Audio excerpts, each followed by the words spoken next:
Well, isn't this a pleasant day? Hi there, it's Kennedy, This Alternative Nation coming up this hour. We have videos from Silverchair, Alanis Morissette, and Siboney Cranberries?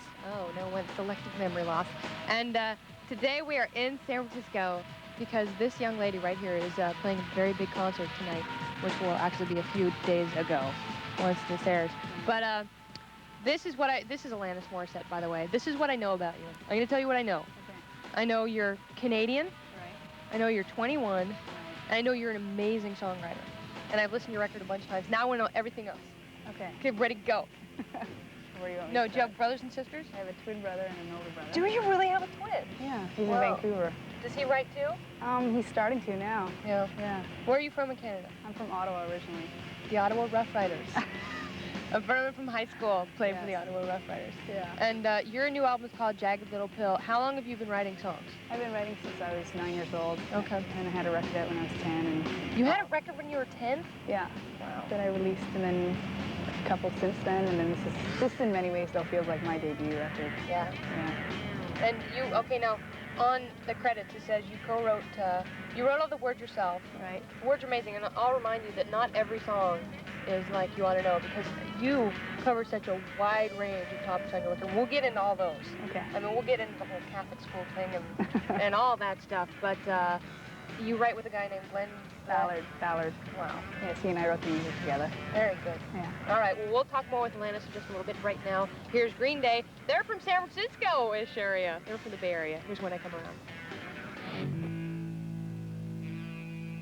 Hi, it's Kennedy and Alanis Morissette.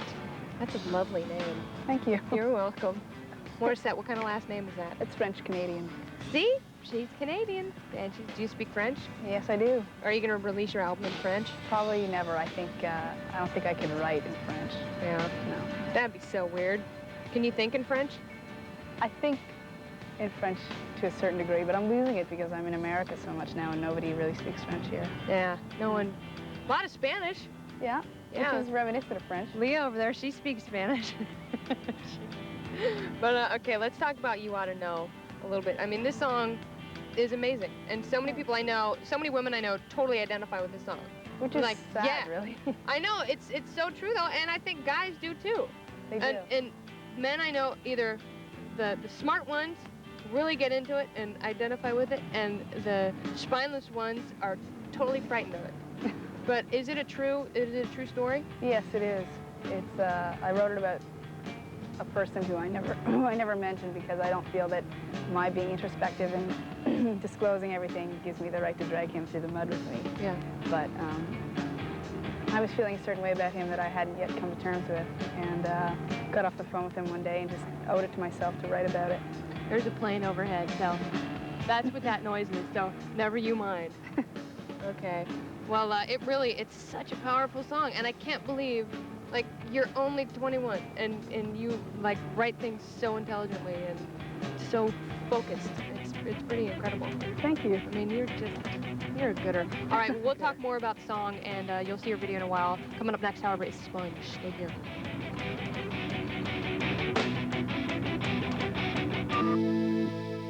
With Alanis Morissette here in San Francisco, California. There are going to be planes all day, people, so if you hear rumbles and bumbles, baby, it's the choppers overhead carrying the bodies away from Haight-Ashbury or wherever they are. Okay. Kennedy. I don't know what they're doing. So, You Ought to Know. Look at the credits. Who's playing guitar and bass? Dave Navarro's playing guitar and Flea's playing bass on it. See, you get half the Red Hot Chili Peppers with that song. Yeah. How did that come about? Jimmy Boyle, the guy that mixed it, talked to Guy O'Siri at Maverick and wondered if he could try something out on You Ought to Know, and I was curious to see what they would do, and they wound up doing a great job. Yeah, they did a great job. Huh? Yeah, very great. That Dave Navarro guitar style. Is that how it goes? Yeah, that's how it goes. That's the technical term for it. And did you actually work with those guys? Did you record with them? No, I can appreciate, you know, needing your space in the studio, so I left them to do their thing. Wow. Yeah. I'd have been like a giddy schoolgirl. Well, I've been all over that. Oh, can I wipe the sweat off your brow, Mr. Flea? Oh, great then. You needed to tune that for you? No.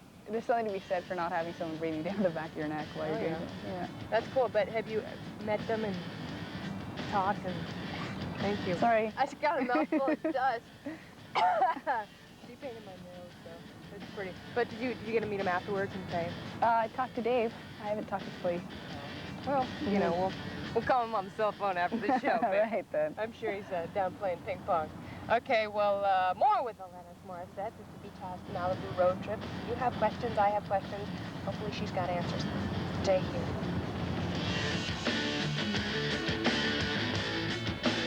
How are you? Kennedy and Alanis. Sorry, Mr. Sound Guy. I just jerk up and I went, ha! But I can do Sorry. Okay. So let's talk about some of the things you sing about on your album, Jagged Little Pill, Alanis Morissette. The Catholic schoolgirl thing. Were you a Catholic schoolgirl? Yes. Singing in the choir? Yes. How does that affect a person?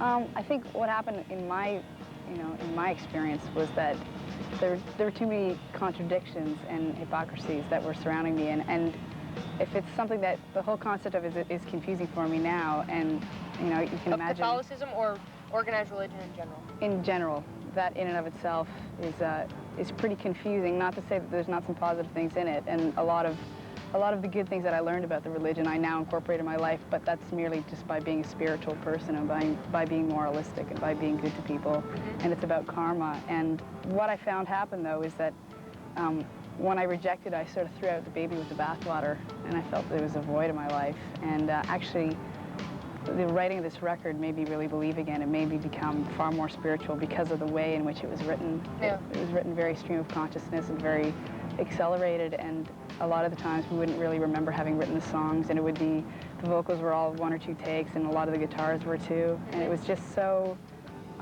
because of my analytical nature, I immediately wanted to try and figure out how it came to be, and I still to this day can't, and it's very humbling. Well, from the record, what you would get a lot is that you are a very independent person, so it's surprising that you have like a twin brother and another sibling. Now, on the song Perfect, you talk about a relationship between a parent and child. It's from the parent's point of view. I'm assuming, like, I'll love you just the way you are as long as you're perfect. And like parents were really overbearing. Did you grow up in a house like that? It wasn't as extreme as it could have been. I was also immersed in the music industry from a very young age, so a lot of it has to do from what I felt society was saying to me and what the industry was saying to me, and a lot of it was just merely by observing what other parents were doing with their children. It was very frustrating. A lot of it is an unsaid thing too. It's not always an overt sort of conditional love that you see. It's more subtle. Yeah. Sometimes subtlety is the hardest thing to deal with, though. We're going to talk to Alanis Morissette. More is set for you. Thank you very much. We're in San Francisco, and coming up next we have a lot of good videos. Stay here.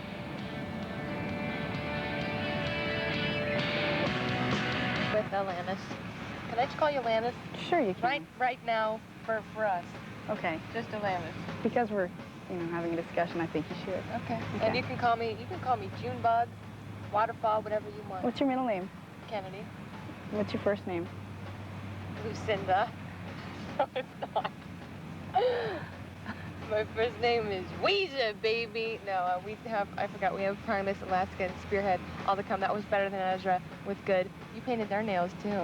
Yes, a darker version of this. I have that on my tootsies right now. Really? Okay. I forgot you're Canadian. That means toes. All right. So, Hand in My Pocket. Yes. That's an amazing song. Thank you. I like that a lot because you capture what a lot of people feel, because at least I feel like I'm kind of a contradictory person, and that's what that song is about. I mean, it's like I'm neat, but I'm stupid. I'm a hamburger, but I'm a gorilla. Right. But not those lyrics in particular, but the whole song. The whole dualities of everything. Exactly. And I don't know one person that is just one thing. I know. Unless they're not letting themselves be everything that they can be. You know what I mean? Or trying to be. Right, that one thing. Yeah, like a junior in high school in health class, we learned about type A and type B personalities. And I was like, wait a second, I'm super obnoxious, but I also love to sleep a lot. this Right. doesn't make sense. And Right. you're like, well, you have to be one or the other. It's an assignment, so. Right. We're all far too intricate and complex to be categorized into one little thing. I think that applies to music or just to people in general. Our brains are too chaotic. Right. You know, it's not, I don't know. But that's why that song is so incredible, because, Thanks. you know, that song's not about being a spurned lover. No. I think if the one song you ought to know is isolated, it doesn't necessarily represent who I am as a person as a whole. Yeah. But sort of runs the gamut of emotions and taps into a whole bunch of emotions in this record, so, yeah. And that's why it's great. You know, you don't want to just, you know, like, oh, boring, boring, boring, he's a jerk to me, blah, blah, blah, blah, blah. You know, Yeah, it would be too dark. Yeah, but it's not. You talk about so many different things, and that's why it's so amazing. I mean, okay, granted, if you had this one life experience where a guy screwed you over Right. and you wrote a record about that, that would be understandable for someone who's 21. But you also, like, you know, you've been on a date with older guys. Yes. You know, and they were jerks. Right. And you went to a Catholic school, which we talked about earlier. Right. And you know about human nature. Right. So surprisingly, well, so succinct on this record. Jagged Little Pill is the name of it. We'll be back more with Alanis in San Francisco. It's a road trip. I do. You know, what else? What are you listening to right now, Alanis? What am I listening to right now? Sonic Boom. A sonic boom with no Concords in San Francisco. They don't allow them. No, they Not don't, here. do they? No, they're Oh. statutes and regulations. Right. So I don't know what we just heard. I listen to everything from Seal to the older Annie Lennox stuff to Joni Mitchell to anytime someone's writing from a visceral place, I'm drawn in. Yeah. Yeah. You like Styx? You know what I do? I do. that record about Killjoy. Oh, yeah. When I was little, I just memorized every lyric, every melody. Domo arigato, misto roboto, domo do do do do do domo. Yes. Okay.